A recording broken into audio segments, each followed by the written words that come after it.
Welcome, everyone. My name is Dana White, and together with my good friend and colleague, Dr. Will Lynn, this is the Myth Salon. Today, we are blessed to have Loralee Scott of the Sophia Center with us. And I just want to talk a little bit before we begin about vulnerability. I think we're all feeling, as the country passes 100,000 people who have died in the coronavirus in the past 3 months, we're feeling vulnerable. And how do we cope with that? How do we process being vulnerable with something that can take us out the moment we leave our home, or at least 2 or 3 weeks later? So I looked at that and I found this poem by David White. Vulnerability is not a weakness, a passing indisposition, or something that we can arrange to do without. Vulnerability is not a choice. It is the underlying, ever-present, and abiding undercurrent of our natural state. To run from vulnerability is to run from the essence of our nature. The attempt to be invulnerable is the vain attempt to be something that we are not, and most especially to close off our understanding of the grief of others. More seriously, in refusing our vulnerability, we refuse the help needed at every turn of our existence to immobilize the essential, title, and conversational foundations of our identity.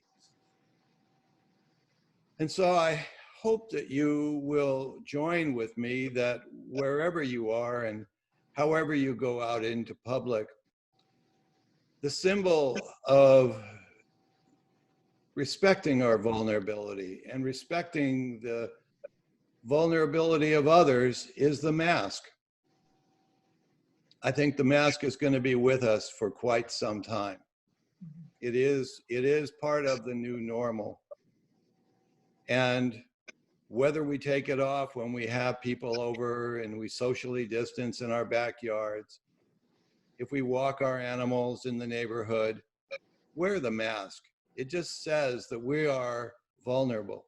We are part of the same tribe that we are together. So with that, I'd like to begin the Myth Salon today with just a moment of silence, please.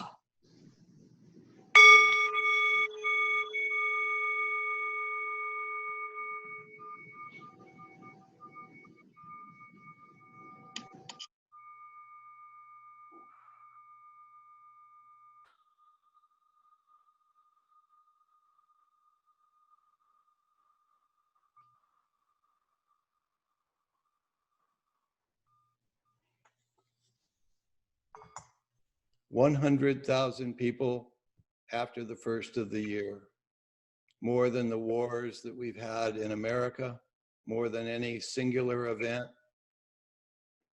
It's truly a tragedy, and there is so much more that we could do and ought to do. All right, with that, Will, I'm gonna pass over to you. Welcome, my friends. Thank you, Dana. And thank you for that moment of silence, feeling the vulnerability. I lost a family member whose house I grew up in last week to COVID, and the funeral will be tomorrow. So I hope everybody who's going through something similar, took in that moment of silence. And it's great to be with friends right now, for sure. So. I want to start just by saying, kind of commenting on what I always like to comment at the start of these. It's so wonderful having Loralee here, representing the Sophia Center. As we've talked about, it's one of our main goals to expand the network of mythologists. There are lots of pockets and there are lots of places where mythology is very important. And it's very important to me and to us to bring those nodes of conversation into conversation with each other. And I feel like that's something that's really excellent that's happening tonight, having Loralee here. I really value what she said. For those of you who were here a little early about the democratization of epistemologies, the desire to hear from people from all these different modalities. The Myth Salon is anchored in myth. And so our core modality is myth, but even myth requires 1,000 modalities to engage. So it's incredibly valuable for us to be here tonight with Loralee. She'll tell you some more about the Sophia Center, and I'm sure some will come up. And those of you who are here early heard about some of the things going on there. And I want to encourage those of you who weren't here early that if you do come, we'll make on time. We'll make sure that you hear about other things going on in the larger mythological community, and we'll keep you updated on opportunities, including one you might look for in the chat with Dennis coming up. So let me introduce our panel, and then Loralee. First of all, of course, you know Dana White, producer and contributing faculty at Pacifica and the co-founder and host of this Myth Salon. We continue to say that I'm the chair of general education at Studio School, but we have changed our name as of last week to Hushin College. So I'm now the chair of general education at Hushin College. That's a story not worth going into tonight. Also a co-founder and moderator of this Myth Salon. Dr. Dennis Slattery is an author, poet, scholar, and faculty member at Pacifica. Dr. Zaman Stanizai is an author, scholar, faculty member, and poet at Pacifica Graduate Institute. Dr. Elizabeth Nelson is an author, scholar, and faculty member at Pacifica and the Sophia Center. Dr. Voris Nunley is an author, scholar, professor of philosophy at the University of California, Riverside. And Dr. Selena Matthews is an author and clinical depth psychologist. And so now let me introduce our wonderful guest, Loralee Scott, who is the founder and director of the Sophia Center for Transformative Learning and former executive director of the Assisi Institute, where she designed, developed, and delivered educational courses and conferences focused on a psychoanalytical understanding of creativity, trauma, and identity for professionals from around the world. She's a certified MBTI consultant, archetypal pattern analyst, and sought-after public speaker. Loralee has consulted with Fortune 100 companies in developing training programs to catalyze breakthrough creativity and organizationally sustainable transformation.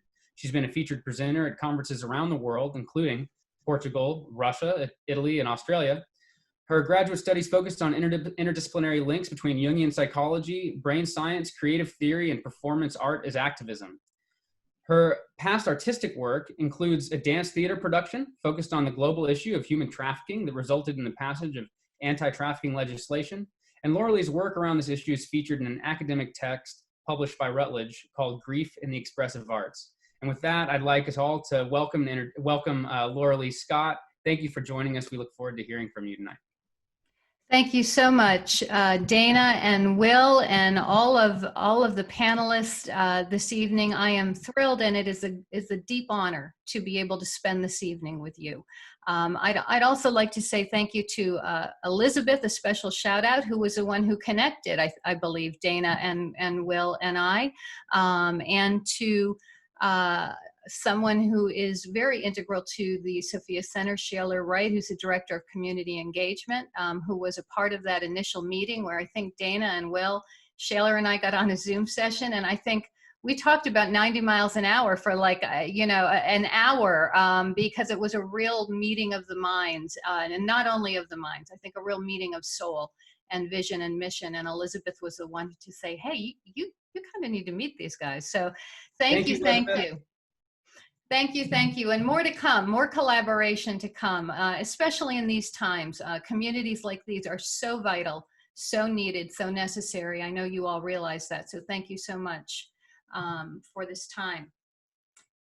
Just by way of introduction, and I was so excited. I went back and listened to a lot of the previous Myth Salons that I hadn't gotten a chance to be a part of, and I was just so enraptured with so many of the guests that you had on, the way they presented, the material they presented.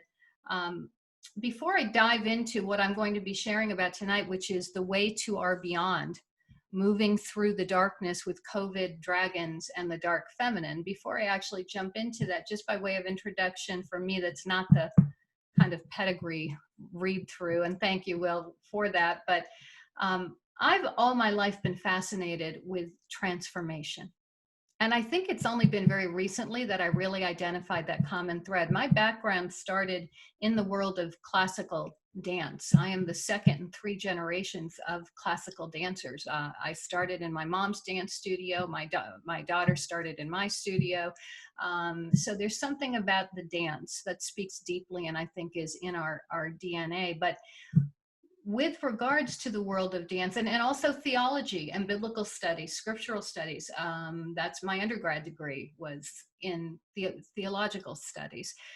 You know, the thread, and then from that into the world of Jung and Jungian studies. And the thread in all of those has been my deep fascination with transformation.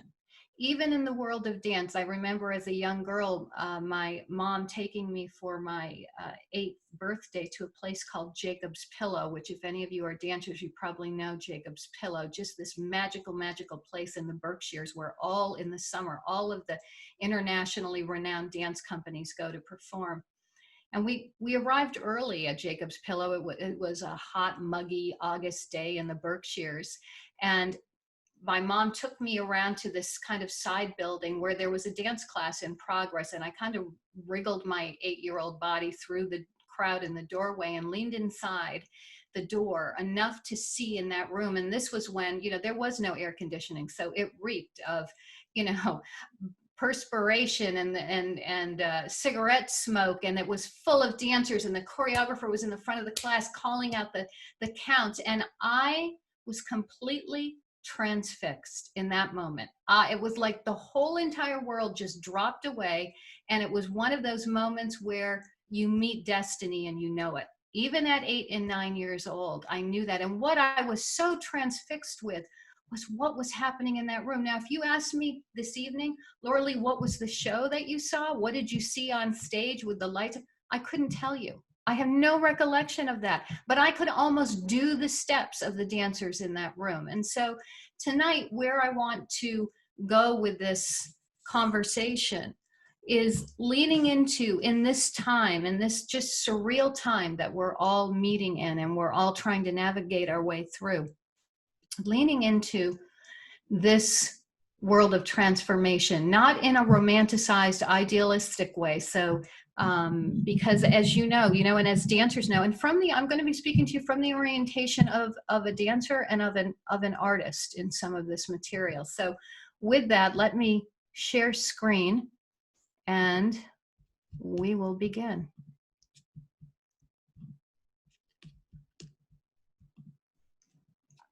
Okay. Long, long ago, before men had mapped the world, ancient cartographers would draw lions and dragons at the edges of their maps and write hic svent dracones, here be dragons. What is it in the human psyche that compels us to project our worst fears into the terra incognita, the unknown land beyond the edges of the maps? And in exiling our dragons to the margins, do we ensure that we will be possessed by them? Lured by the seductive fascination of mystery and yet immobilized by our own terror of what is yet to be discovered, do we hold ourselves hostage in this liminal space of uncertainty, ambiguity, and indecisive fear? Tonight, I'm going to invite you to sail towards the edges of the map with me to this marginal land of dragons.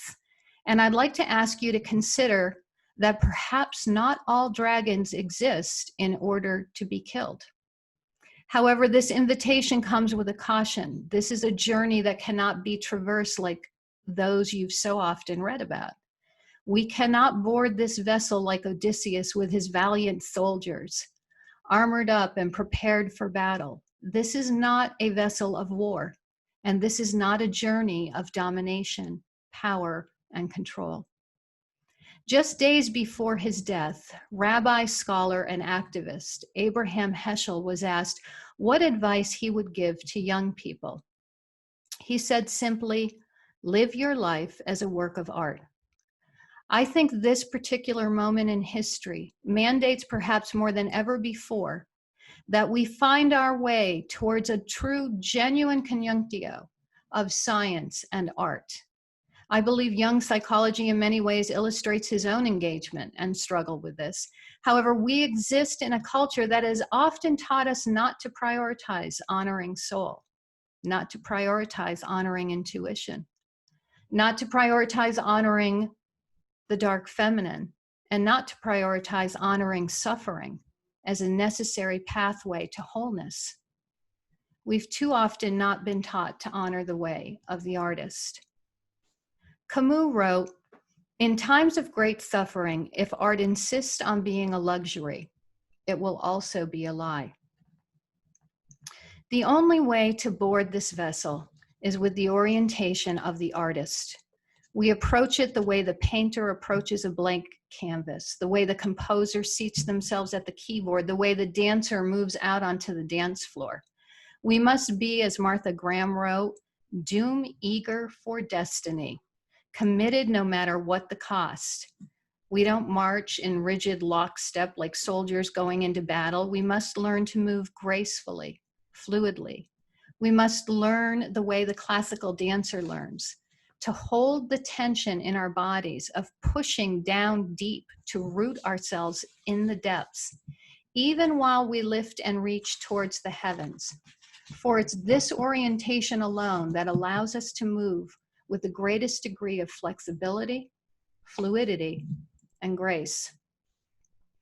In her book, Feeling Beauty, The Neuroscience of Aesthetic Experience, author Gabriel Starr writes this: "Neurally speaking, art moves us by harnessing a key system with extraordinary resources, a system that not only helps make us who we are, but also helps us be aware of who we are.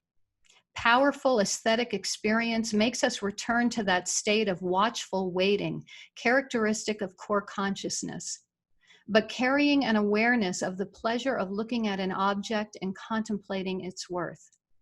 Perhaps powerful aesthetic experience unites what we didn't predict with what we were always waiting for." Today, as we find ourselves trying to navigate the disorientation and forced isolation of a global pandemic, this archetypal fear of the unknown has been constellated as we struggle to find our way in uncharted terrain. Apocalyptic language that before COVID rarely made it into our vernacular is now part of our daily Facebook feeds and news headlines. Clinicians and therapists are talking about working with COVID dreams that are full of apocalyptic imagery and symbols. In her book, The Way of Individuation, Yolanda Jacoby writes, "As soon as an individual is threatened with the danger of isolation, there is a compensatory increase in the production of collective archetypal symbols." And we, of course, consciously recognize that COVID is not the apocalypse. But how do we understand this archetypal constellation of apocalyptic fear and fascination? Now, there are leading psychoanalytical theorists who have suggested that it's our unconscious fascination with death that makes the apocalypse so compelling, and that it offers a type of collective escapism from having to own personal responsibility for taking any kind of courageous action in this pandemic.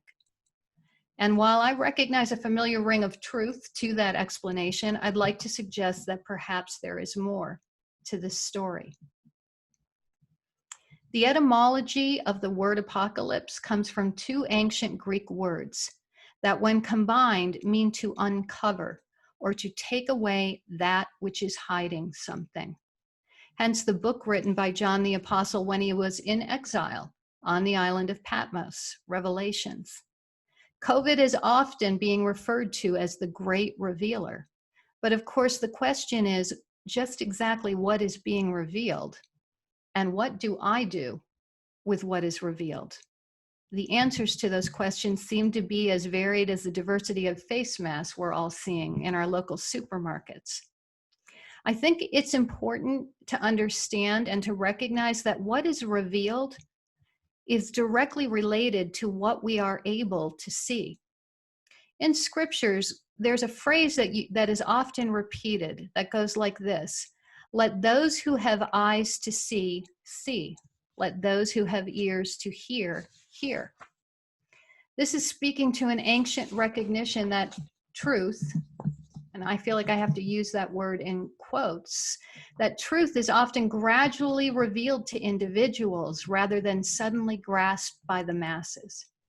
And transformative truth unfolds over time in direct relation to our own personal evolution and development. And I believe it does not come without some degree of suffering. There is a story that is told, a Baal Shem Tov story that goes like this, that kind of illustrates what I'm talking about truth being related and what's revealed being related to what we're able to see. The story goes like this. Once a musician came to town, a musician of great but unknown talent. He stood on a street corner and began to play. Those who stopped to listen could not tear themselves away, and soon a large crowd stood enthralled by the glorious music whose equal they had never heard. Before long, they were moving to its rhythm, and the entire street was transformed into a dancing mass of humanity. Until a deaf man walking by wondered, has the world gone mad? Why are the townspeople jumping up and down, waving their arms and turning in circles in the middle of the street?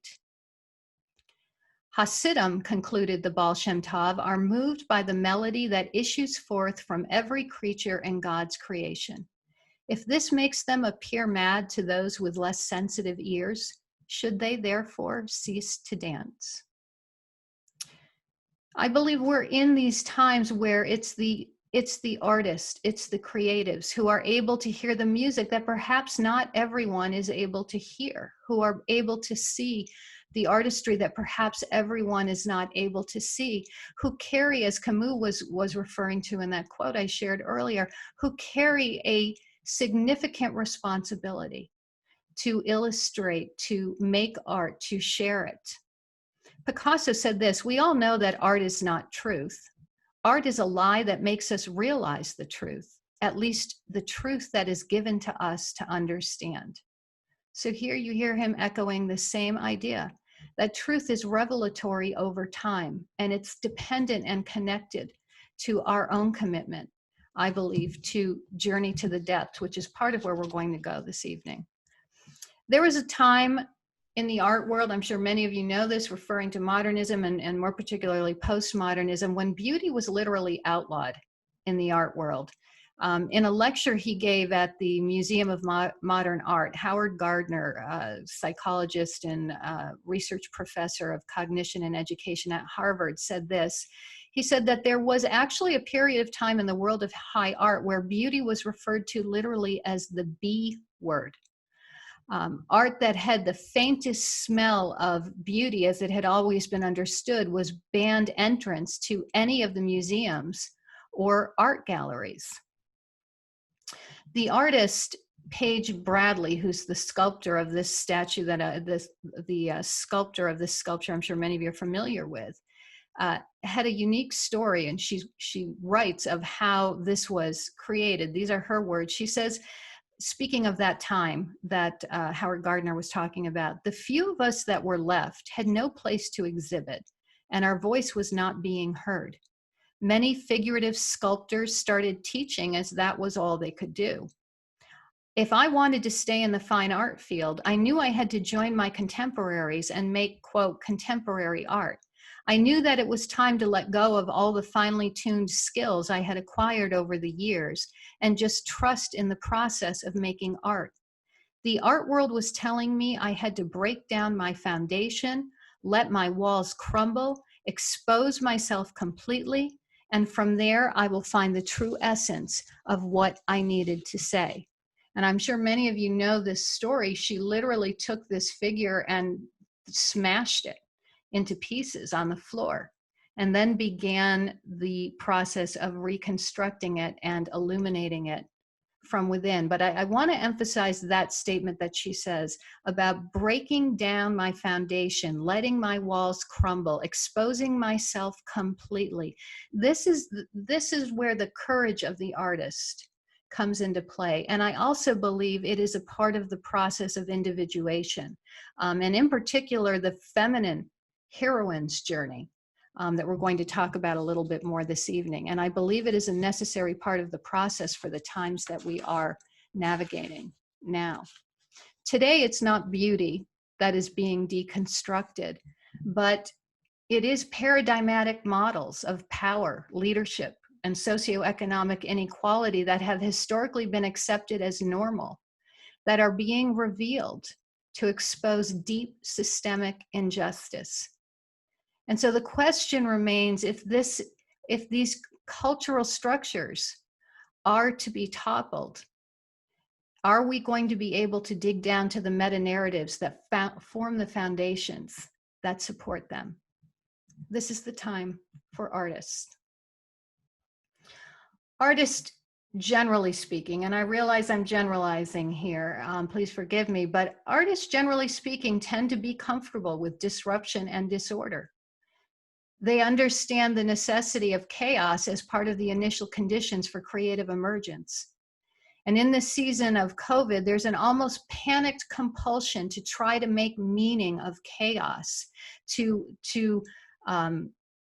jettison the tension of the uncertainty of the not knowing. We all are tuning in, myself included, from one Zoom session to another, listening from one expert to another, walking our dogs and social distancing, yelling to our neighbors. What are we doing?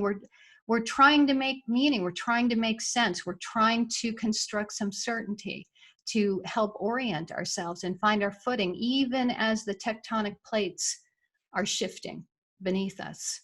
And there's lots of conversations that have been happening about emerging into the, quote, new normal. It comes through almost as a type of seize the day philosophy that seems to suggest we can maximize the disruptive dynamics of COVID in order to fast forward everything from a liberal political agenda to a quantum leap forward in consciousness. But is this a realistic expectation? I think we have to be careful of a premature rush to make order of chaos. I think we have to hold the tension of disruption. We have to allow time for deconstruction, not only in the outer world around us, but in our own inner worlds, as we are literally locked in with this archetypal constellation that Jacoby was writing about. To be able to sustain that tension of the chaos, of the not knowing, of the deconstruction of identities that perhaps that have worked for us, that may no longer work for us. And we also need to be considering what might be required of us in this process. What are the necessary sacrifices we will collectively and individually be asked to make? Every artist knows that art comes at a price. To call yourself an artist, there's something to calling yourself an artist. One picture does not an artist make. One dance does not an artist make. To make a classically trained ballet dancer, it takes 10 years. 10 years to make a classically trained ballet dancer. This is a process that takes time. It was Eric Neumann who wrote this: when the archetype striving to be born into the light of day takes shape in the artist, he will be as far from the men around him as he will be close to their destiny. One of my very favorite quotes from Neumann in Art and the Creative Unconscious. When the archetypes striving to be born into the light of day take shape in the artist, he will be as far from the men around him as he will be close to their destiny. And I know many of you know what you're seeing on the screen in front of you, Van Gogh. That painting was the first painting he ever did, and he later wrote that of all his paintings, this one remained his favorite. It's called The Potato Eaters, and it's of the working folk and the working class. And I know most of you, probably know the story of Van Gogh, that he died never knowing and never realizing and never getting the recognition. But for the artist, it's not about the recognition or the fame or the money. It's the process. It's the process.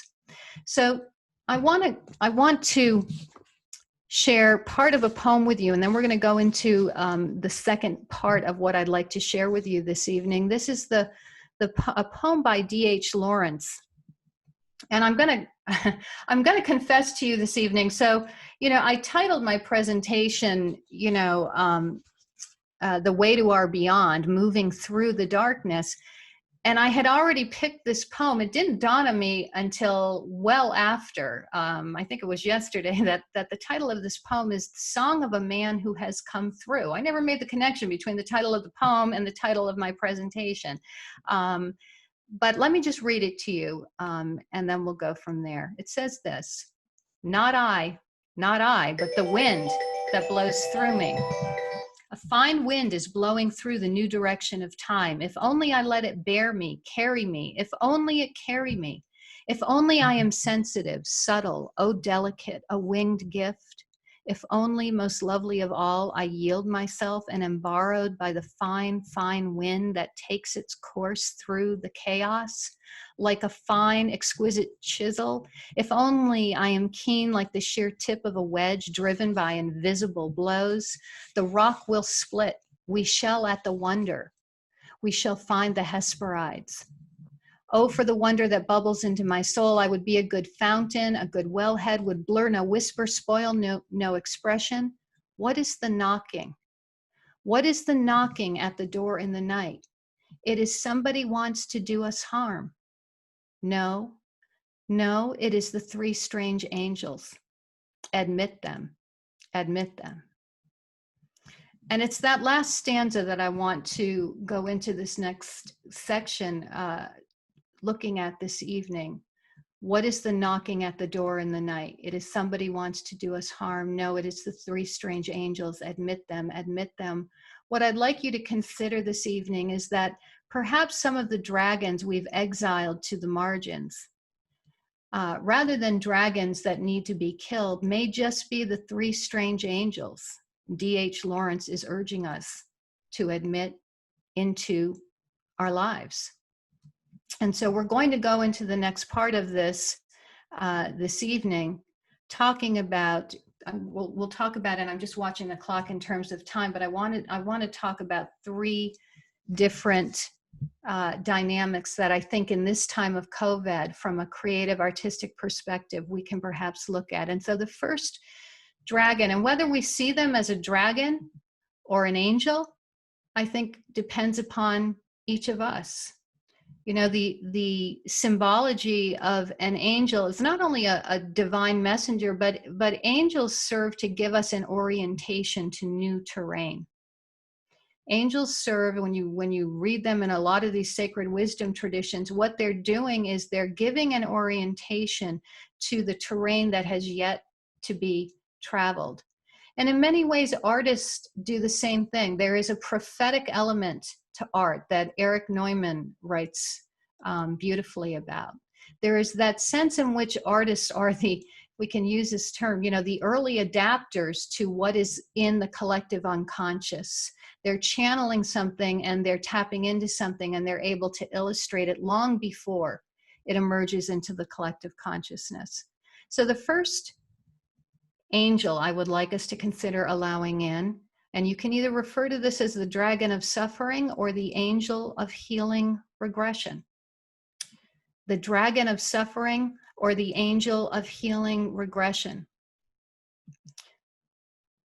And I'm just putting a quote up here. I'm sure many of you are familiar with this quote that really speaks to some of the work Jung did, and it speaks to the archetypal hero's journey. But what I'm suggesting this evening is that in these times in particular, and in where we're headed as we move through COVID, it's going to necessitate and mandate that each of us, women and men, become familiar travelers with the heroine's journey. So perhaps our dragons do not need to be slayed. Perhaps, in fact, they need to be nurtured. So as we're looking at this angel of healing regression, you know, I often want to think I see the world through the wholeness of myself, but often I see the world through the most unacknowledged, broken places within me. And yet it is through my brokenness that the numinous reveals an illuminated reality that I would otherwise have been blind to. Marion Woodman writes it this way: at the very point of vulnerability is where the surrender takes place. That is where the God enters. The God comes through the wound. And Dana, I had no idea you were going to be reading a poem about exactly this at the start of this evening's session. Recognizing that we see the world often through our most unacknowledged broken places helps me to give compassion and patience to myself, but also it helps me to be compassionate and patient with those that I encounter in this journey. In the Red Book, Jung writes about the way to your beyond, where he offers a glimpse at the prima materia of his own inner wrestlings as he worked with his creative unconscious during a season of personal upheaval and traumatic transition. In talking about that, he wrote this comment: "The soul demands your folly, not your wisdom." You know, he references this over and over again in the Red Book, and he also references it in the collected works. There's a place in the Red Book where he makes this comment: "Have you counted the murderers among the scholars?" And what I think he's pointing to is he's saying, in this journey, we cannot go there with our intellectual theorizing. We go there, and I'm going to read just this part to you from the Red Book relative to the way to your beyond. He says this: "But here you may not stop. Do not place your disgust between your here and now and your beyond. The way to your beyond leads through hell, and in fact through your own wholly particular hell. Your hell is made up of all the things that you always ejected from your sanctuary with a curse and a kick of the foot. When you step into your own hell, never think that you come like one surrendering in beauty or as a proud pariah, but you come like a stupid and curious fool and gaze in wonder at the scraps that have fallen from your table." I know this isn't necessarily feel-good reading for us this evening, but I do think that this is an archetypal part of this process of that journey of descent, of the heroine's journey, and also of the artist and the creative.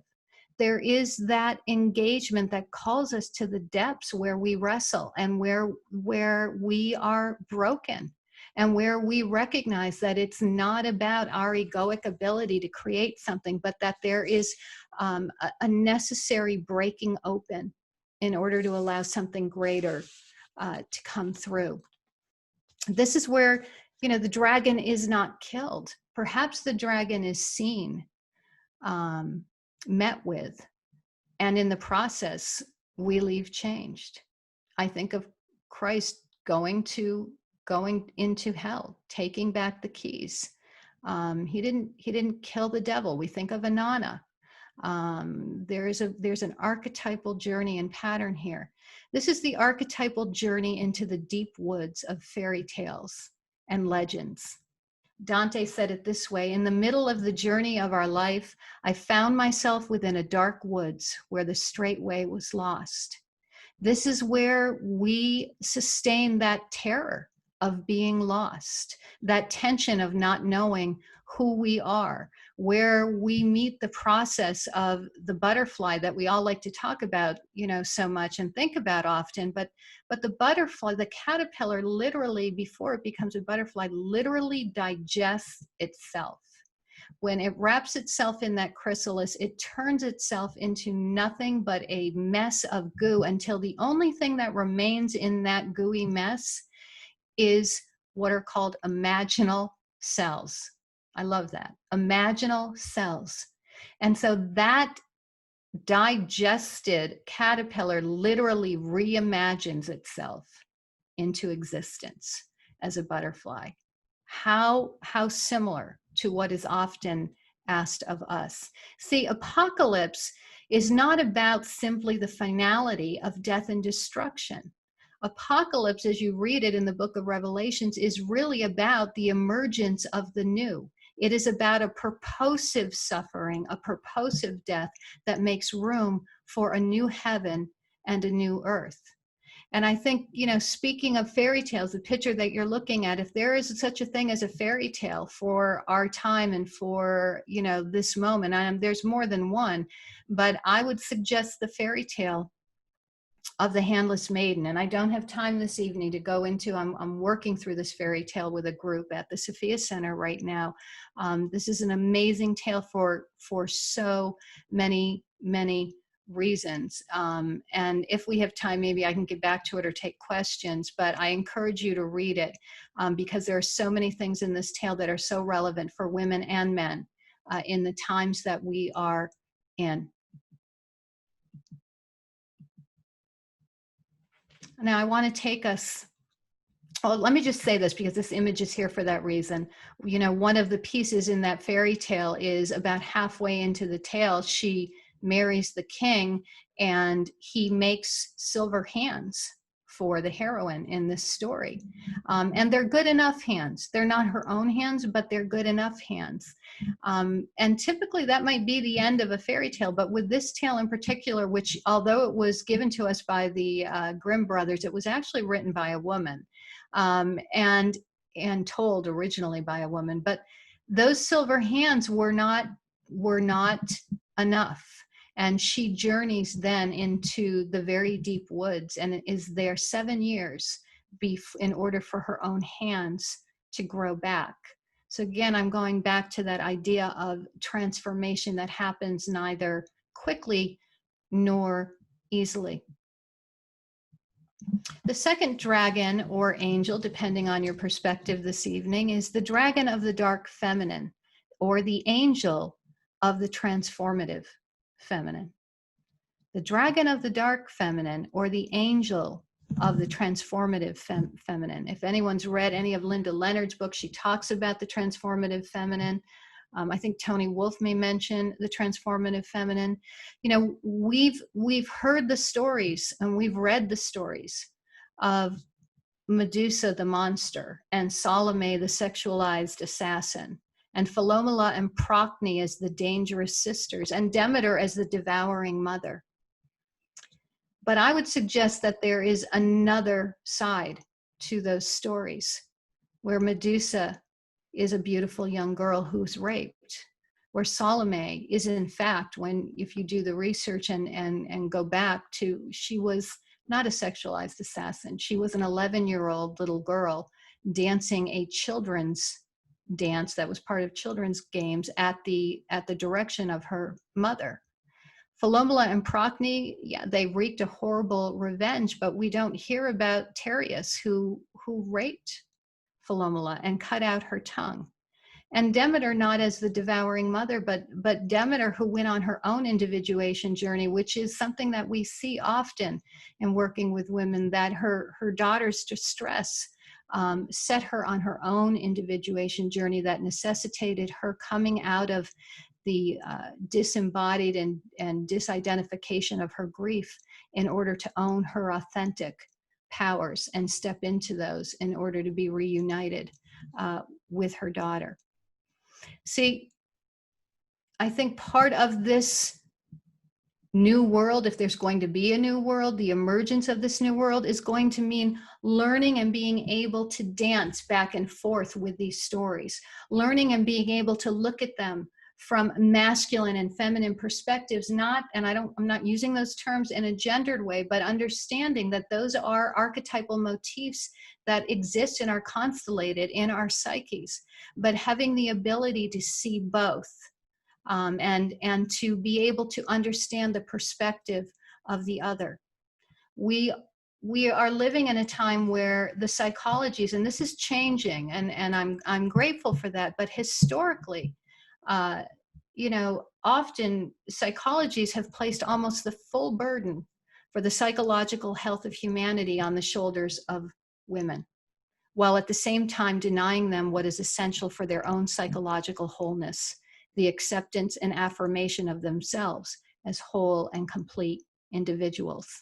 See, this is not about simply, it's not a political movement that's necessary and it's vital, but this goes much, much deeper than that. As Ursula Le Guin writes, we have to rewrite the world.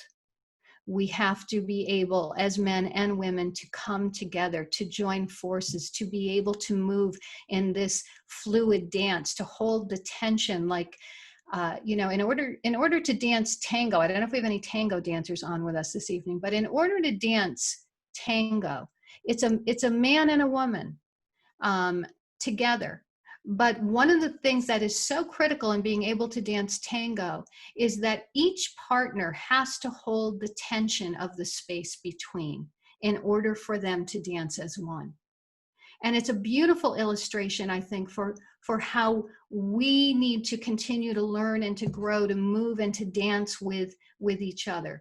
Dancing and moving together, but holding the tension of the space between. I'm getting a little behind on my slides, but these are images of, believe it or not, of Salome, who was, in fact, an 11-year-old little girl. And I want to go to the last angel or dragon, depending on your perspective, and I would suggest this is a dragon or an angel that perhaps we need to learn to dance with. And that is honoring Sophia. Honoring what I believe is an emerging Sophia consciousness. And you know, we don't have time to go into all of what that Sophia consciousness or even a piece of what that is, but we can, I think, summarize it by saying it is a consciousness that is rooted in an ethic of compassion and wisdom. Consciousness that is rooted in an ethic of compassion and wisdom. When I think of the political world as we see it today, we're seeing more and more examples of an emerging Sophia consciousness, even in politics. Jacinda Ardern, when she stood in front of the television cameras and was speaking to her countrymen about COVID and the lockdown, and took time in that same political grave moment to say to the children who might be watching, and don't worry, I want you to know that, because it was right around Easter time, the Easter Bunny is an essential employee. That shattered every political paradigm of leadership we've known. And it really, I believe, was an indication of an emerging Sophia consciousness that is redefining what power has to look like and sound like, and is opening it up. And it's not just for women. I think we've seen it emerging through some of the male leaders, possibly at times with Trudeau, and there are many others. But I think this is asking us to stay rooted in that an ethic of love and compassion, even in the midst of the toxicity, even in the midst of the politics. I like what Camus says here, and this is from his book, The Plague, which if you haven't read that, it's really interesting to read that book right now in this moment. He says this: all I maintain is that on this earth there are pestilences and there are victims, and it's up to us as far as possible not to join forces with the pestilences. I decided to take in every predicament the victim side so as to reduce the damage done. 8 years ago, I read a story in the New York Times, a column by Nick Kristof, about a little girl, a 9-year-old girl who was sold to a brothel in India by her uncle, and was held there and used and had a son and a daughter of her own while in the brothel. And it wasn't until the brothel owners were threatening to put her then 11-year-old daughter to work that she found the wherewithal to fight for her daughter. Not unlike in the story, one of the versions, a Russian version of the Handless Maiden, when she's in the deep, dark woods, the Russian version of that story says that the Handless Maiden, her child falls into the water and she asks for help. And the angel says to her, reach in your own hands and pull the child out. And it's at that moment that her real hands grow back. This is something I've seen often in a lot of the work that I've done with women, is that what they're not able to do for themselves, they will do for their own children. And in saving their child, much like Demeter, it is then releases them for their own individuation and heals them. And 8 years ago, I read this story and I was horrified, and I was consumed with it, and I started researching, and I could not believe what I was reading relative to the sex trafficking industry that I was so incredibly naive to in my middle-class world. And I was having nightmares, and I thought, I have to do something, and I felt completely powerless. This is a $32 billion a year industry. It makes more money than Google, Nike, and Starbucks annually combined. And I thought, what can I do? There's nothing that I can do. And, a voice kept saying, you can make a dance. And, that inner critic was like, what good is a dance going to do? Why bother? But eventually, because I had no other choice, I needed to creatively work with it. And that's what we do as artists, as creatives. We take our pain, we take our brokenness, and we go into the depths and we begin to make something. And I made a dance. And 9 months later, it told that 9-year-old girl's story. And 9 months later, it was on stage at Russell Sage College. And 9 months after that, it was written up. The actual dance production is literally mentioned and named in the anti-trafficking legislation in the city of Troy. Had I said no, had I ignored that voice about do the one thing you can do, you can make a dance, none of that would have happened. These are the times, regardless of, I believe, how powerless or overwhelmed we may be feeling, that if we can go to the depths and if we can have the courage to break open to the grief and to the suffering and to hold the tension and to be still, at the still point, there the dance is. That in those moments, something greater, the numinous, is going to come through. In his book, and this is in conclusion this evening, in his book, The Plague, Camus writes this: what's true of all the evils of the world is true of plague as well. It helps men to rise above themselves. Now, I don't know if I agree with Camus on this one. Does a plague help men to rise above themselves? Will COVID help humanity to rise above themselves? I kind of align with Marion Woodman when she writes, it's easier to try to be better than you are than to be who you are. And I think that may be part of the challenge for each of us, to dare to have the courage to be vulnerable enough to be most authentically who we are.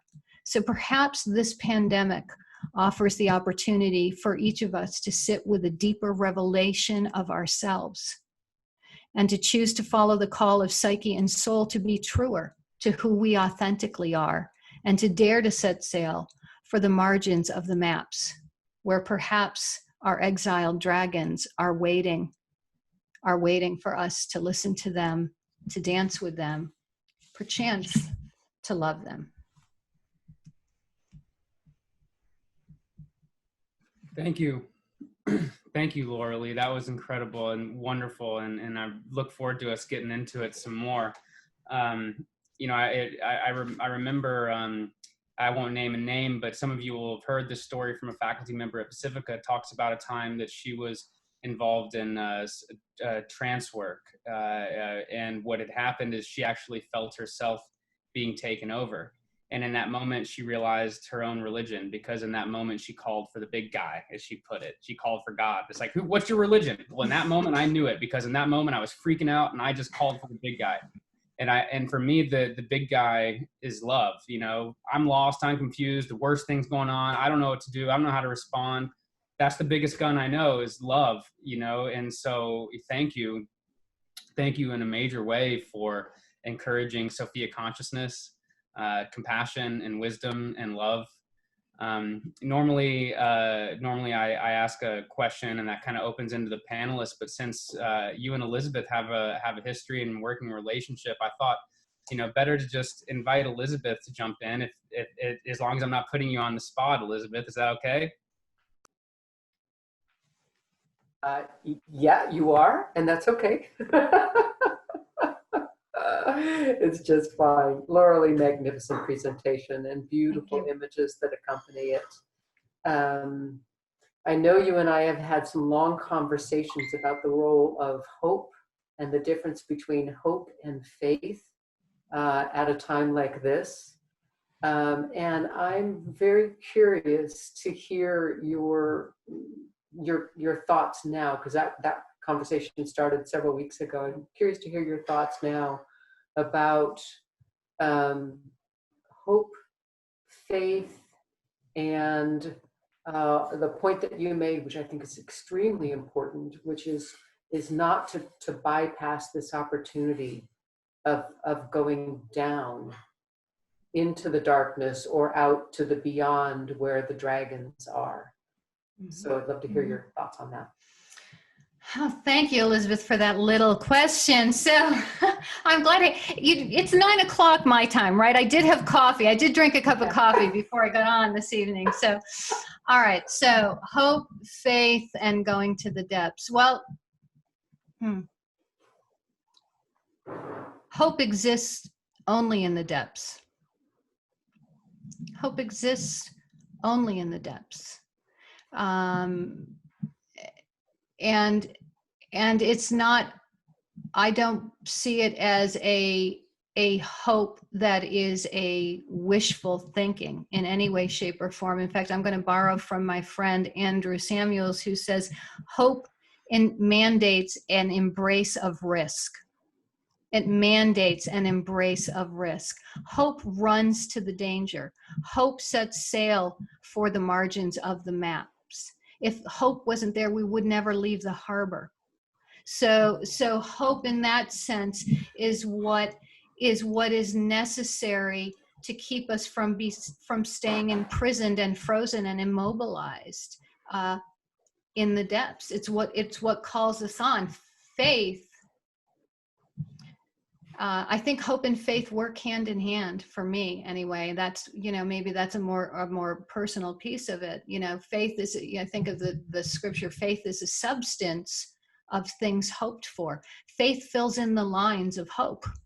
Hope outlines the contours, faith fills it in.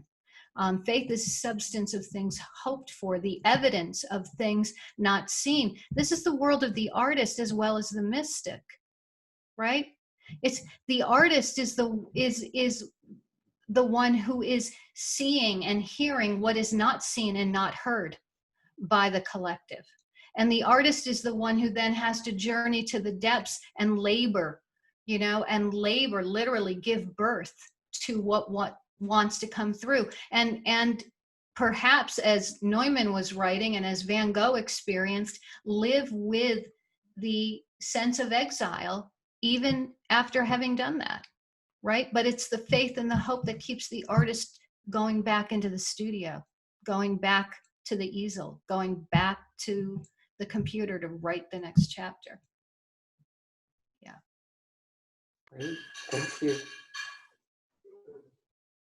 And of course, Prometheus, one of the representations of hope, also one of the representations of artists and craftspeople as well, and rebellion.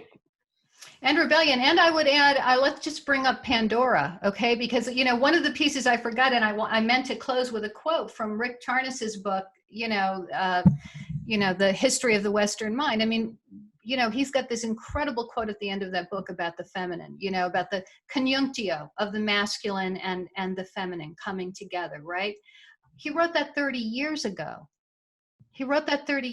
We still have such a long way to go. And I think, the question, as the greats discussed it with Pandora, is still, the feminine is holding hope. The feminine is holding hope. And when I say feminine, I'm not talking, I know this group understands, I'm not talking women per se, I'm talking about those qualities that have been exiled, the transformative feminine that we have transmogrified because in a patriarchal culture, we're not comfortable with them. And it's not just that we're not comfortable with them. There's a season and time, consciousness doesn't change in a matter of years. It takes millennia for consciousness to change. And we're just living in this particular snapshot of history where we're kind of in this, muck and mire of this incredible transition. Yeah. That quote is such an incredible quote. And I shared, I think, with most of this audience and group that I taught that book as the core text for philosophy class I taught for artists, senior artists, college seniors. And that's where we ended the class. And COVID had broken out by the time we were reading that quote. And it was pretty incredible. And I wrote to Dr. Tarnas, who was going to come in and actually Skype in with our class. It was going to be a big surprise. And then we canceled the classes, or changed things. And, but I wrote to him and I said, do you think that we could be at an inflection point for that right now? Could this be one of the inflection points? And I won't put words in his mouth. We've agreed to find a chance to talk about that. But it's a question that I think is worth asking. Could this be one of those great inflection points for the momentum and the direction we've been going? Yeah, and I think it's a great question. I mean, he and I had a whole conversation about it in one of the Sophia talks. But I think what we have to sit with, and this goes back to I think what Elizabeth was emphasizing too, is that when it comes to collective consciousness, I don't think there's any such thing as a tipping point. We're not going to just walk out our doors 18 months from now when we have a COVID vaccine into a brand new world. It doesn't happen that quickly. It happens slowly and painstakingly, and it happens to the degree that each of us, I think, are able to face the dragons we least want to see. You know, that's the hard part. You have that great I would quote. agree with you on that one, Loralee. And I think one of the things that is causing an uptick of anxiety about this this opening up process is I think there is some concern about obviously our physical safety, but I think there's a deeper concern that is not being spoken, which is that we're missing an opportunity. Mm-hmm. We're missing a chance to get to know the dragon. Mm-hmm. Yeah.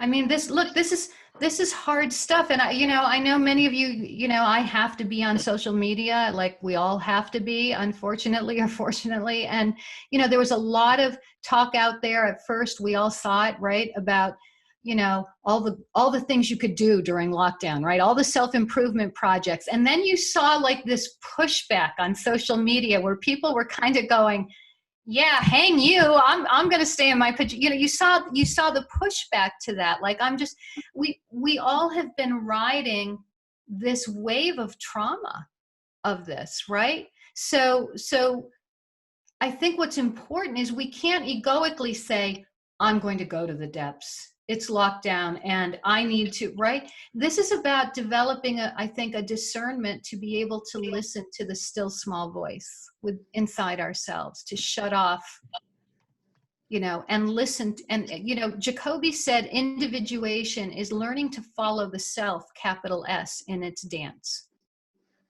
It is not a linear process. It's not step one, step two. Now that, I know we like the nice, neat hero's journeys, but life just doesn't work that way. Sometimes it's a cha-cha.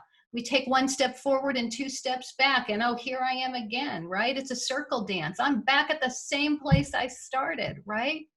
So I think it's learning how to listen to that voice and follow it in its dance. And yes, I agree with you. I think that this is a season where many of us, and artists in particular, creatives in particular, intuitives in particular, are being called to the depths. Yeah. And thank you, Elizabeth, because you were the one who challenged me when I was like, hip, hip, hooray, let's just encourage the masses. And Elizabeth was like, Loralee, I can't be a part of that. I was like, wait, what? But you know what that did? I mean, what that did was that, it pulled me up short because obviously, clearly, Elizabeth's one of the faculty at Sophia Center and senior faculty. I mean, pulled me up short, and it made me stop short and go, okay, I need to really stop and listen and sit with this. Yeah. Thank you. And I saw Dennis maybe had something for us. Loralee, thank you. That was just magnificent. I have 3 pages of notes in front of me, and I'll quote you anything that I use and give you full credit. Thank you. Here are a few of the words that I wrote down that really grabbed hold of me. Disruption, interruption, creating gaps, exaggeration. One of my favorite writers is the Southern fiction writer Flannery O'Connor, who died at the age of 39 from lupus. But she wrote, when I can keep the wolf on the other side of the door, I'm at my writing desk at 7 a.m. every morning. But something else she said that really italicizes a good part of your talk. She said, the fiction writer has to write in letters this tall. Here's A, here's B, here's C, because they understand that they are writing for a reader who is almost completely blind or has real difficulty seeing anything. Once that reader begins to catch on to the imagination of the writer, then the fiction writer can start writing in smaller letters. And I love that image of how exaggeration is absolutely necessary from her point of view, but I heard it running throughout your talk. In order to make what's invisible visible, you just can't do it on ordinary terms or with ordinary language or with ordinary images. I mean, the images you showed us were just phenomenal. So I'm thinking, oh, and then the other word that also laced through your talk is the sense of paradox itself, and not fearing it, but embracing it as maybe this is the tension that's ongoing that you were pointing us to on several occasions. So I'm thinking about the COVID virus as those big letters, big block letters that O'Connor said the fiction writer has to use because the audience is practically blind. And so they need the letters of that size. So I'm thinking about the virus as an exaggeration and as revelation. There's a part of me, and I could never prove it if I spent the rest of my life trying to, that this virus has its own intelligence in ways that I don't understand, but I sense that it's there, that there is an intellect or there's a form to it. So those are some thoughts that were stimulated from your talk. And I wonder if you could just say a few words either on paradox or on maybe saying a little bit more about exaggeration. Well, thank you, Dennis. And you know, exaggeration, I don't even think I used that word. So I'm fascinated with where you're going and where it's going with you. I mean, I think that anytime we express creatively and authentically, and as artists, we have the courage to break open in order to do that,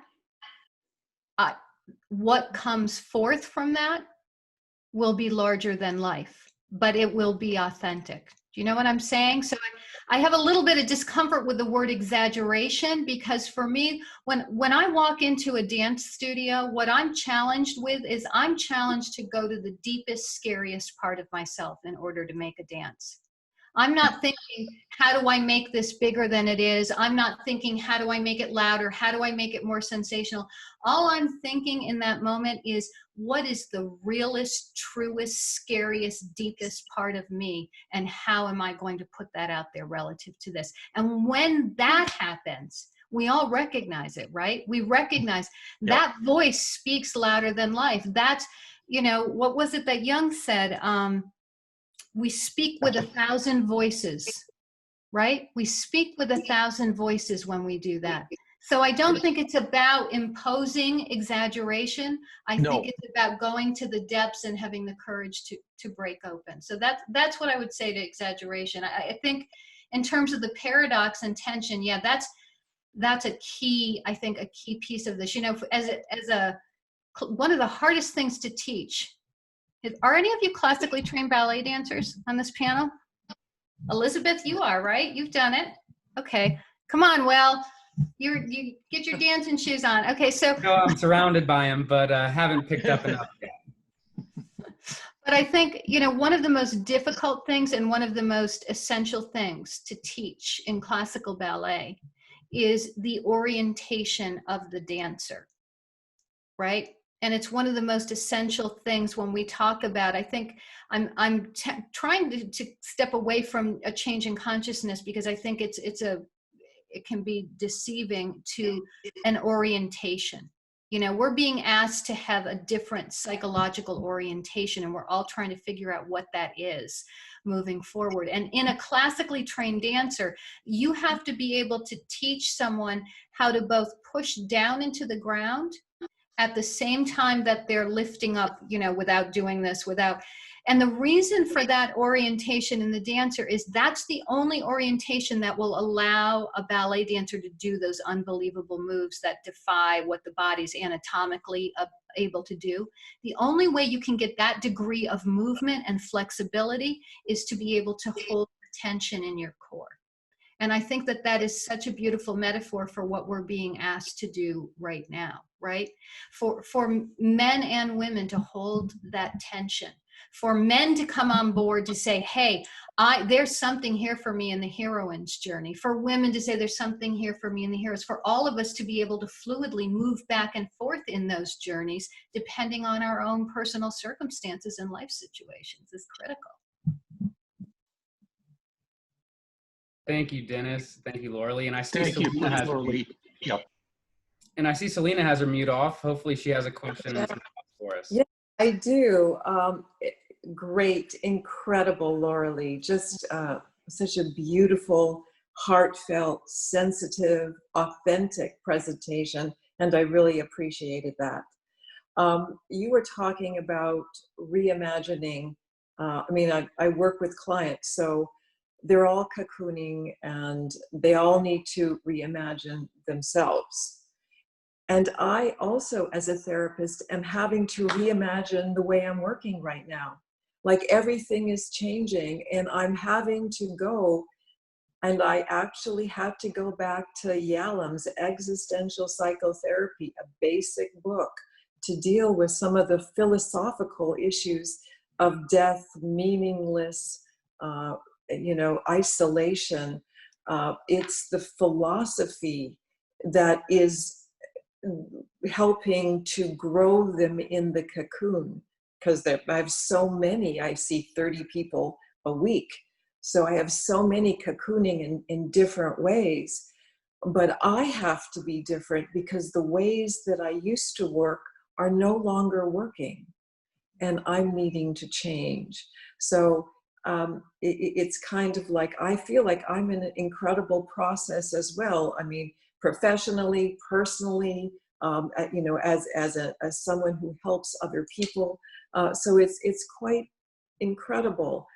So not only am I dealing with their dragons, I'm dealing with my own dragons simultaneously. And it feels like almost like a magician who's having all these things that they're throwing up and having to catch. It's quite an extraordinary time. Mm. Yeah. I guess the question I have for you is imagination. You're an artist. Where do you see imagination, and how do you see that really taking a person to the next step? Well, I think, respecting, the work that you do, Selena, with these clients, and so many, I'm sure, of those who are on tonight are doing, I think I would start with this, that before we can reimagine ourselves, we have to really be sure that we have let go of and died to what needs to die, that we have lived into a purposive dying. Because if you try to reimagine yourselves, and I see people doing this all the time, we're trying to reimagine ourselves, but we haven't allowed what needs to die. A seed has to fall into the ground and die in order for it to be sustainable. Otherwise, you're building on a faulty foundation, and it's not going to be sustainable. It's going to implode, and it's going to. So the hard part for, I think as a therapist, is sitting with and holding the tension and sitting with the creative suffering that has to happen for that purposive dying to happen, and then having the discernment in listening to the creative unconscious of the clients that you're working with. The creative unconscious will tell you, you know, if we learn to just speak that language, the creative unconscious maps it out for us. It really does. So I think listening to that, then you can begin to work with them based on what is coming through the client's creative unconscious, not an egoic imposition of let's try to create something. Cool. Thank you. Voris, I see you're with us. Do you have some thoughts and questions to bring in? Thanks, Will, for asking. Absolutely superb. I don't even want to call it a presentation. It was an experience. I very, very much appreciate it. Thank you, Boris. And what I'm very, very hyped about is the fact that you're taking the dark feminine seriously. So could you just brought up this notion of dying. So could you talk more about the dark feminine and this kind of metaphorical dying? And it's so pertinent because it makes me think of Toni Morrison and one of her books called The Song of Solomon. Mm-hmm. The main character is a Black male and his name is Milkman because he is so out of touch with the feminine. And who is the only person that can save him? It is a androgynous woman born without a navel, and her name is Pilate. And Pilate is ingenious because Pilate, right, it sounds the same, but it has two different meanings. Pilate, P-I-L-O-T, Mm-hmm. is vision, and Pilate, P-I-L-A-T-E, is a betrayal Mm-hmm. or a death. So that made me think of Toni Morrison. And so again, if you can link the dark feminine and transformation to a kind of To death. dying. Thank you. Yeah. Phew, I'm glad I had coffee tonight, you guys. Okay, so yeah, all right. Let me offer this for us. That in order to connect with the dark feminine for women, and perhaps even more so for men, there is a necessary dying in order to be able to do that. You cannot connect to the dark feminine without, there is a sacrifice that is asked for, that is mandated. Often it's a sacrifice of ego. Often it's a sacrifice of egoic control. Often it's a sacrifice of, dying to the delusion that I am in control, that I'm large and in charge. And it's giving this dark feminine. And I will say this, if we're able to make that sacrifice, almost always, if we're able to allow the dark feminine into the room, and I'm speaking dark feminine in the sense of a transformative feminine, right? We do not stay the same after an encounter with this. I know I'm saying transformation takes a long time, but man, when the dark feminine shows up, if we're able to make the necessary sacrifice, and that's a very individual scenario. You know, each of us will be asked that.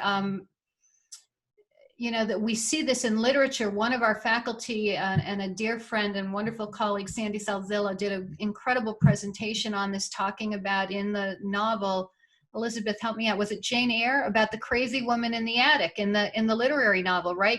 Jane Eyre, yeah. where she was kept locked in the attic, right? But Jane Eyre had the ability, she allowed her into her room. Not only did she allow her into her room, she listened to her.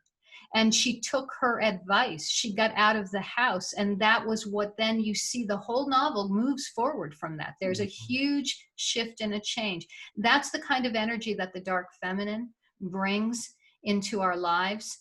But we have to, usually there involves a dying to something in order to allow her admittance.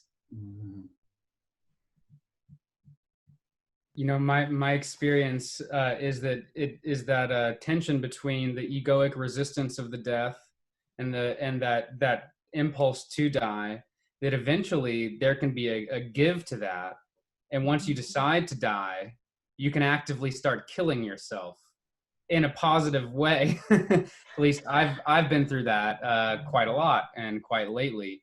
And that's where there starts to be a real gap, in my experience, between the hero and the ego as an archetype, you know. But anyway, I won't say much more about that, but I really appreciate, you know, what you're saying, you know, that every inch of growth is through death. Otherwise, it's more like something you've built that is not on stable ground. Yeah. Before we go to the audience, I want to check with Zaman. Zaman, do you have any thoughts or questions for us? I didn't have any until you just asked. Well, I was thinking more in the kind of cross-cultural, cross-tradition linguistic terms, that if the word beyond is showing the limit of the perception of a reality that we have all experienced, then what is beyond it? And of course, at least at the age of it, based on the wonderful presentation we had, there are the dragons. The dragons are serpents. The serpents are symbolically the sign of reason. Reason is which gives us a sense of comfort.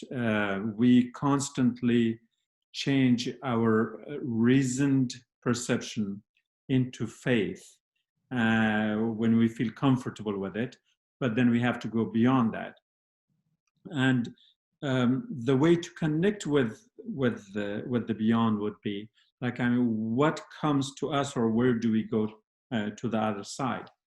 And the three angels fit right there, because I think in Greek, the angel means the messenger. In ancient Persian, the word is feresta, for those who in the audience who might be interested, which has changed to fereshta now, but feresta is like ferestenda, which is also the name of the most significant angel in the Islamic tradition, which is Jibril, which is Gabriel. But Gabriel or Jibril comes from another Arabic word, which I'm sure is familiar to most of you, from the word Jabr. Excuse me, let me turn off this phone. The messenger. Yeah, when you get the messengers, you know it. That's how it comes. So Jibril comes from the word Jabr. Jabr is like an algebra. Algebra means to break, like broken numbers. So Jibril means that angel which breaks the realm between the human and the divine, where the human has no ability to reach to the beyond. And so it's the divine that reaches to humanity and breaks through that barrier. And through that barrier comes another message here. I'm sorry about that. And so, so we go from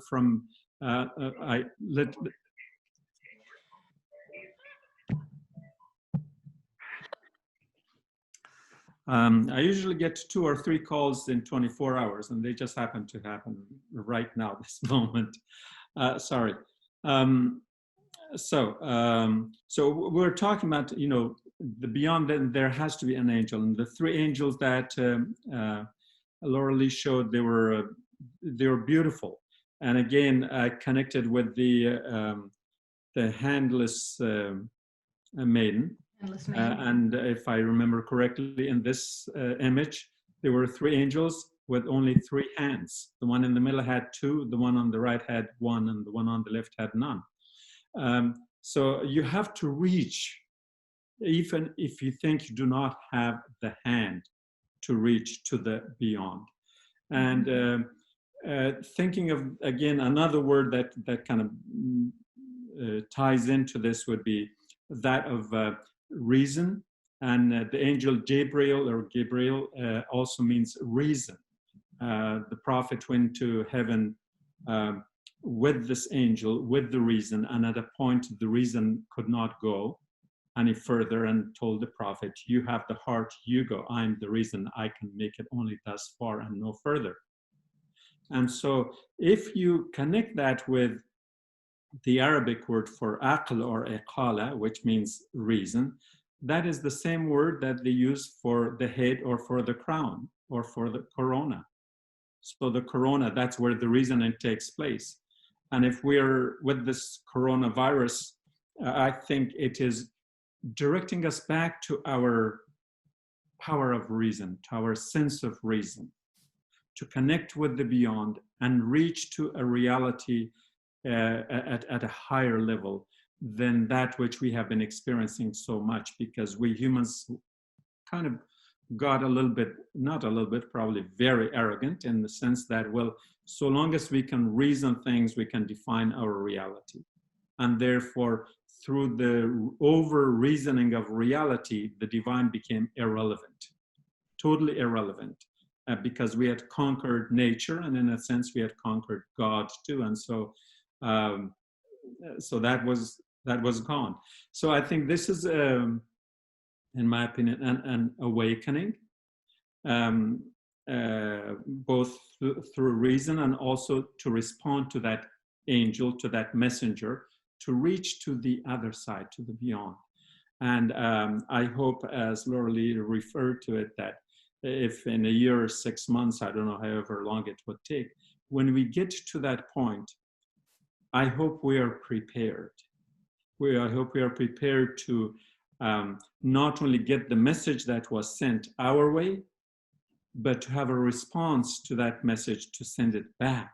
But that message would have to be a very meaningful message in a way that can show our human vulnerabilities, so that we are not really the center of everything, and we do not necessarily have the absolute power, and we have not conquered everything, and that the world is more a divine-centered reality than a human-centered reality. Well, I'm sorry that if this was with all these interruptions, if I made any sense, but forgive me for the interruption. what you're saying actually reminds me, and I was thinking about it, of Rumi's guest house, that these creatures, whatever it is that is beyond, is like the wound that wants to speak. It's the light that comes in through the bell. And I'm just touched by the number of metaphors that are very active and really percolating during this time of the coronavirus. What I might suggest now is that we as the panelists be receptive to the people in the audience, and let's go and see if we have some questions out there. I see Diana, and I'm going to try to figure out, okay, let's try that. Good. Diana? Hi, can you hear me? I can. Good night.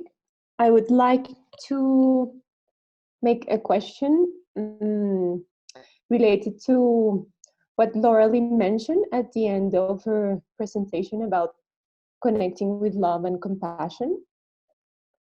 And yeah, I would like to know, like in the midst of this, when we go to these very, very, very dark and scary places of ourselves, and when we are feeling all this pain and fear and confusion, how is that this connection to love and compassion can happen? Thank you for your question, Diana. It's a very difficult question because I think it's a very personal one. And I would say this.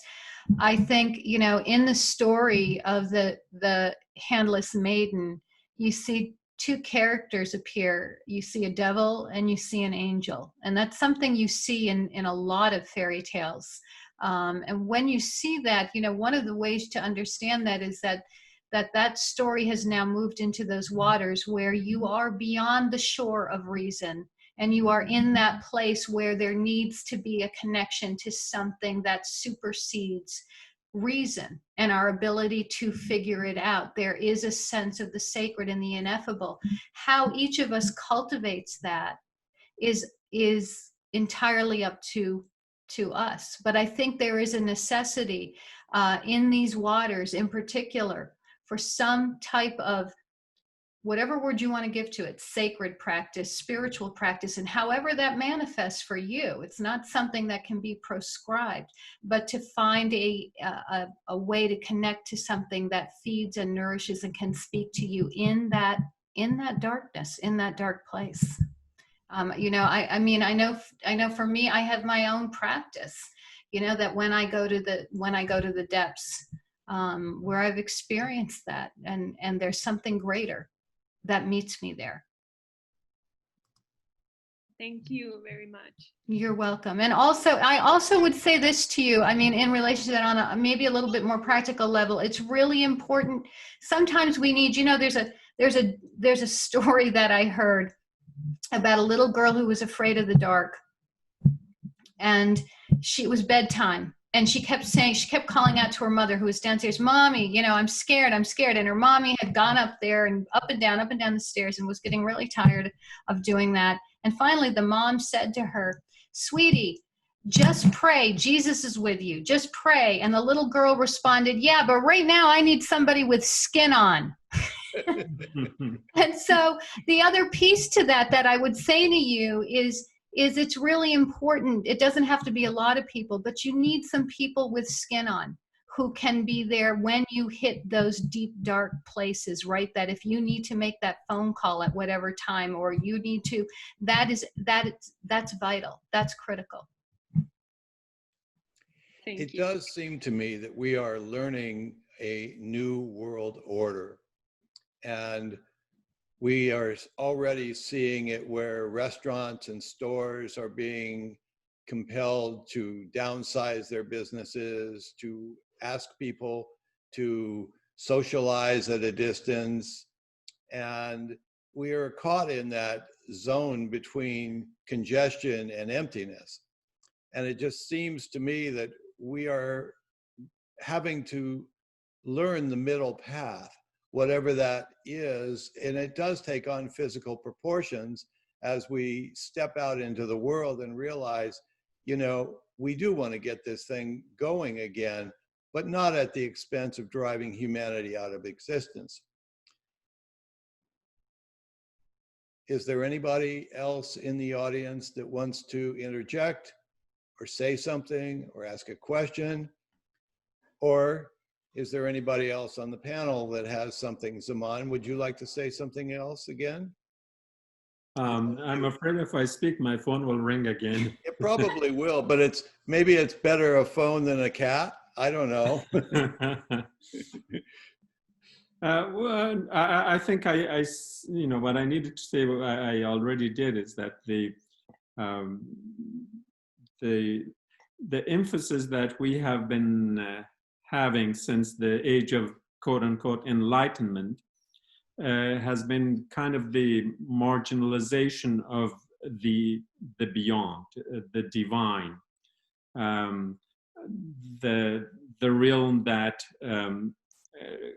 did not fit within the confines of reason, and we thought that was the whole thing, and I think this is a wake-up call, and a serious one at that.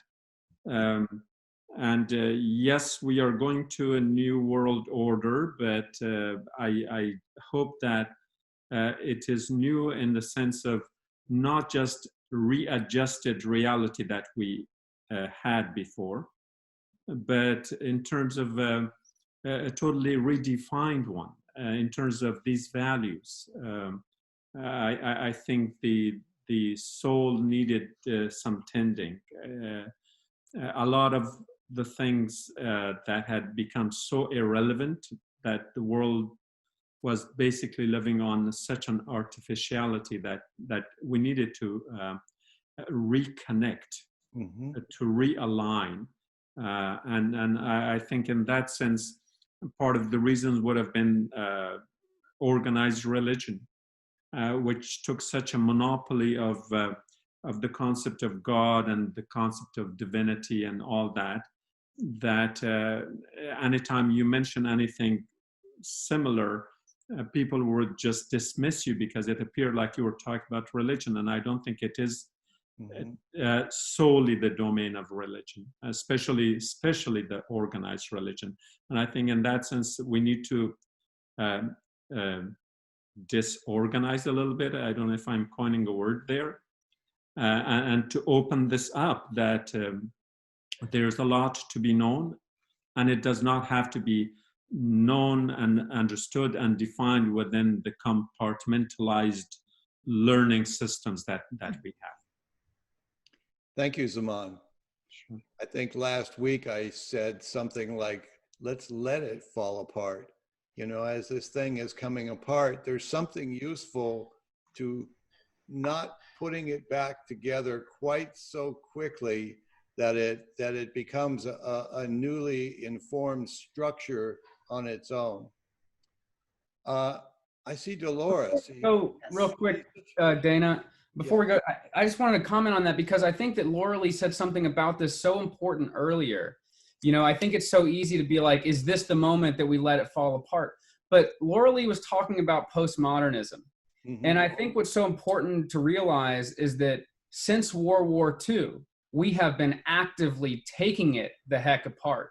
We have been deconstructing any systems that are there. Beauty is a bad word. God is a bad word. All that kind of stuff. And I believe that, you know, maybe we're in a final death, but I don't think the death just started. I think that my hope, and this is where I'm going to get a little personal, my hope is that the B word starts coming back. You know, my hope is that, you know, we start reconstructing again. And Loralee, how do you, I mean, I don't want to put you on the spot for that, but no, I think you're right on it, Will. I'm right there with you on this. I think in the arts, we are in fact seeing it come back, and we have been for quite a few years. You're seeing it in the ballet world. You're seeing it in the art world. Meaning and beauty and soul there, you know, because look, this is always a pendulum, right? The pendulum swings, you know, from here to here. So we're back on that swing. I think where the differentiation is needed is, yes, I think there is whether it's verbalized or not, there is a recognition that we do not exist without meaning. We do not exist without soul. We do not exist without beauty. Even Rick Tarnas will say, he talks about there seems to be something in the cosmos that is, and this isn't an exact quote, but he said there is something in the cosmos that is conditioned for beauty, that serves no evolutionary purpose. Right? It doesn't serve a practical purpose. So our souls crave beauty, however that's defined. Our souls crave meaning. Our psyches will connect to and will create gods, whether we say we believe in them or not. They're going to be. I think the bigger question is, I don't think we're walking into a new world order. It's not going to be that easy or that fast. Not yet. I think we're moving in that direction. And I think the artist, just like, you know, often in all these ancient civilizations, before the armies ever marched into a territory to disrupt, destroy, whatever, they were preceded by artists. We put musicians in front of armies. We put musicians and dancers in front of armies and military. I mean, it's an incredible metaphor of the artists are usually the ones out in front of massive upheaval and change, right? And so I think you're exactly right. I think that you're on it is this has got to happen first. And what you're saying, that it might not be like sunrise moment to a new day, just changing directions at midnight is a pretty freaking big change. Yeah. And I think, you know, how individual is it? How do I change? You know, that's the question I'm sitting with. When we all come out of lockdown, what's the transformation? What's the difference that I'm walking out my front door with? You know? Yeah, instead of walking through TJ Maxx, I'm going into the woods. I've spent lockdown walking into the deep, dark woods, you know, toward a deep wood. And I'm going to continue that, right? So what will change? And I think the other piece to that is there's still so much that has not been deconstructed. And I don't want to step on any toes, and I don't want to go there because people can start going into archetypal seizures, but I don't think we're there yet relative to the deconstruction of the systemic injustices and woundings of a patriarchal culture for men and for women. We're not there. We're nowhere near there. Until I start seeing more men showing up to come alongside of women relative to violence against women, until I start seeing, you know, then that will tell me that tide is starting to turn. But we're not there yet. Mm-hmm. You know, and hopefully the artists, the creatives can help lead the way in that. I agree.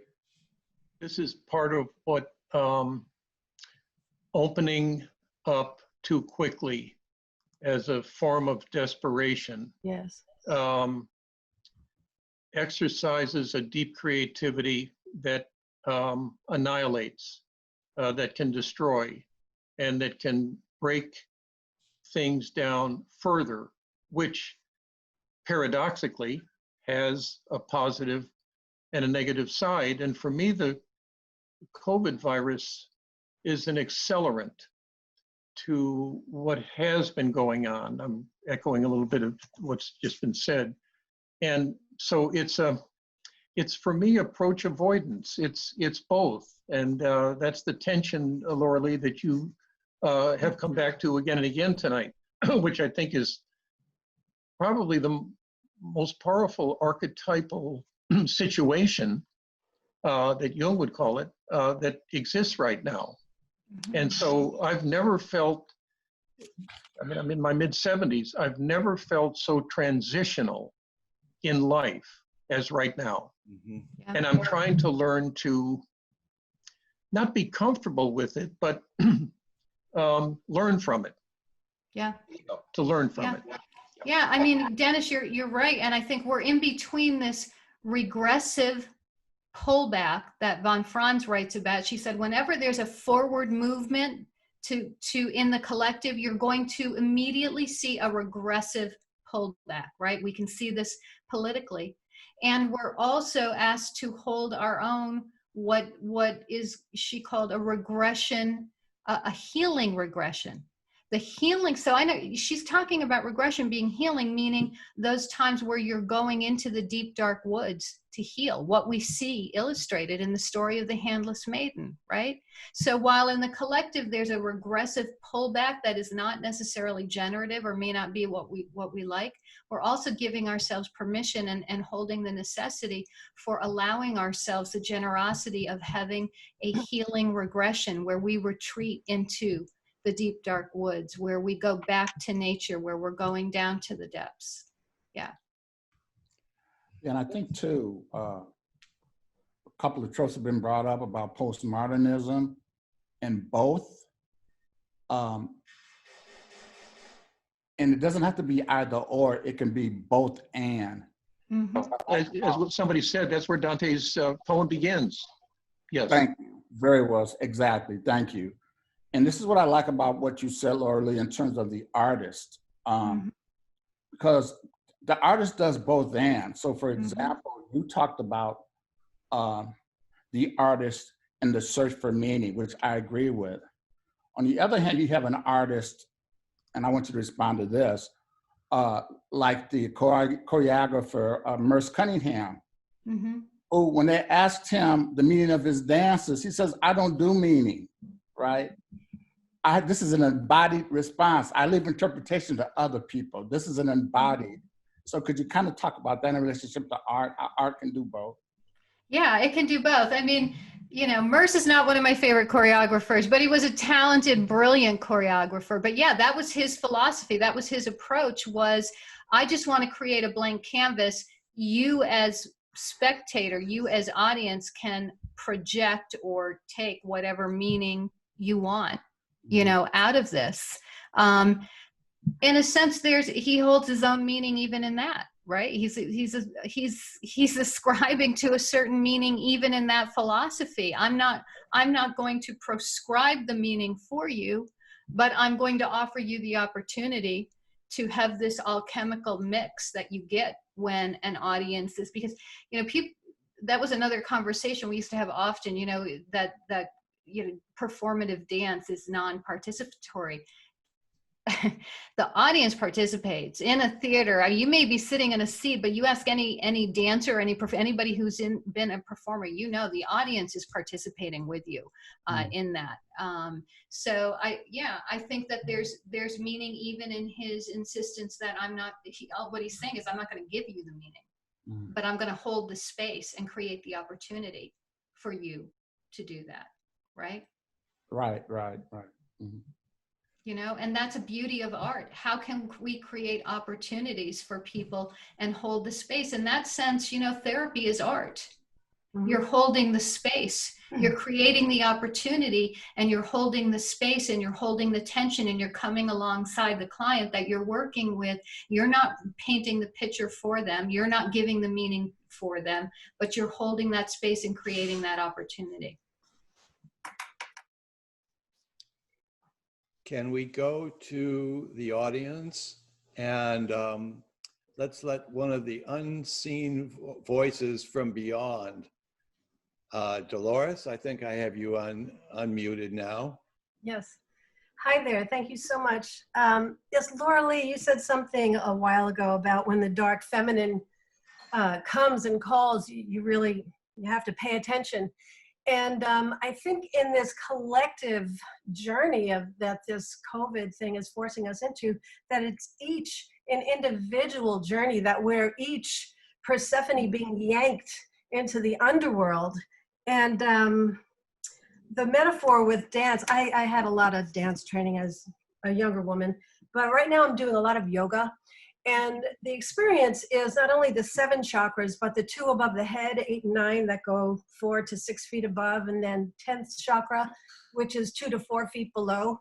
Until you're really grounded in the energy beneath your feet, there's no way that the energy can rise and that you could ever possibly shoot through the crown chakra into a more expanded reality. So what Dennis was talking about coming up too soon, we're limiting ourselves in terms of where we can go as a whole civilization if we don't take the opportunity to really answer the call to just be in the dark and overcome our fears and get the gifts of the dark. Like Persephone became the queen of the underworld. She wasn't a victim, you know, and I don't think we're victims here. I think there's such a great opportunity for each of us to really get rooted and grounded in something that's unfamiliar and sometimes scary. Yeah, thank you. Thank you, Dolores. Yeah, your point is exactly that rootedness is critical. Jung talked about rooting into the ground, right? Going into the depths. It's critical.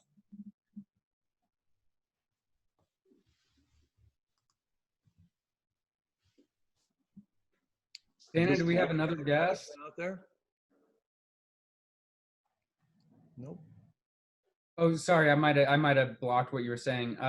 Do we have another guest? 410 number? Oh. I don't see a hand raised on it though. You brought somebody in. Okay. There's no hand. Can Must do you have been a handless audience. Handless maiden. Okay. I will say, I want to say something addressing about the amount of time. Those who are willing to undergo this rite of initiation to whatever the future holds for us are going to, in a way, become a kind of a tribe, because we are willing to endure whatever it is. Those who are unwilling to do it and who are demonstrating now about social distancing, we want to get back out there, and they were going to do this too quickly. there's going to be a gap between these two populations of people. And that's what does trouble me, because in a way, some of those are in our families. You know, we have brothers and sisters and uncles and cousins and friends down the street who don't share the whole idea of diving deeply into this so that we come out with a renewed, transformed consciousness. However we come out of this, these things that we're talking about, at least from what I understand in the medical community, are going to be around us for a while, at least a year. You know, the whole notion of just being able to go back out and, you know, play full court basketball and go to movies and concerts and dances and all that kind of thing, it's not going to happen within the next 6 months. And that it troubles me that there's a huge part of the population that is making that a central part of what our culture is about to become.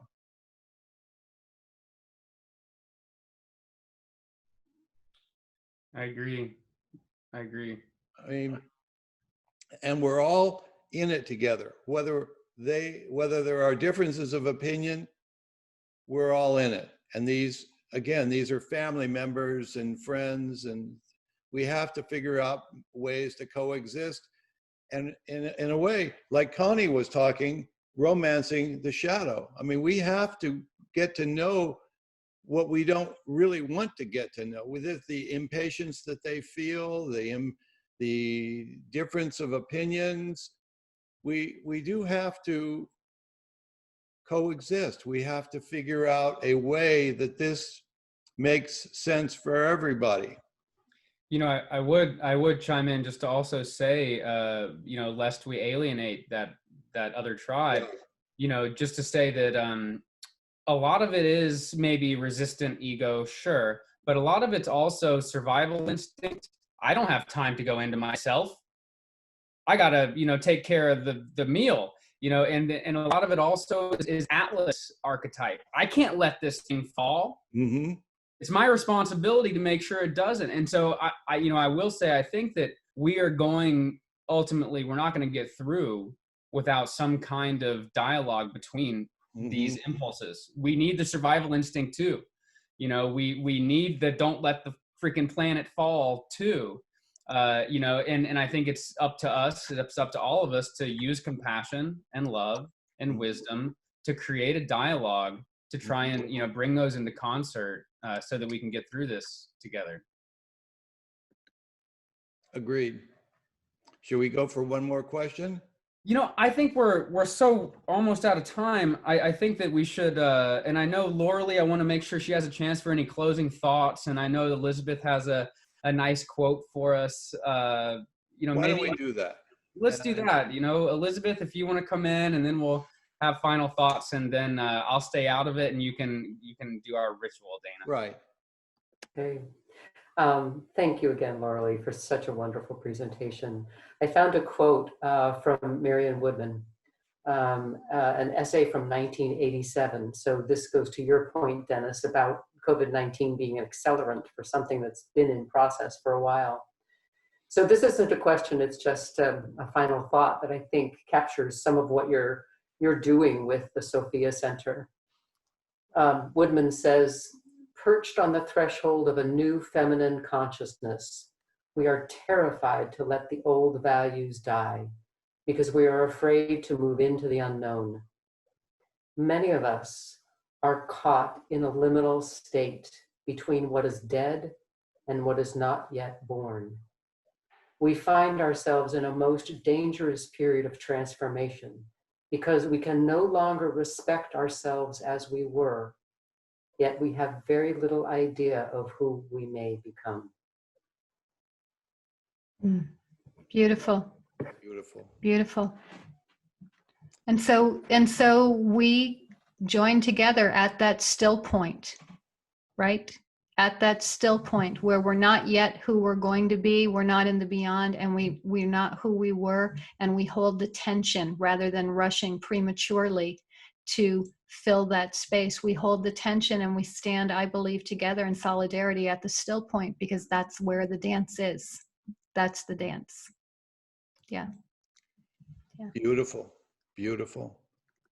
Thank you so much. I want to just close with one of the lines from the poem that I just read, because it harkens to what it is that we're saying now. And the line is, the attempt to be invulnerable is the vain attempt to become something we are not, and most especially to close off our understanding of the grief of others. So with that as sort of a parting shot across the bow, I think it's been a beautiful time, Loralee. I thank you so much for traveling all this distance from North Carolina. You know, it's 2 North Carolinians that I've spoken with today. And I love that. Bear with me one more time. One more moment of silence, please.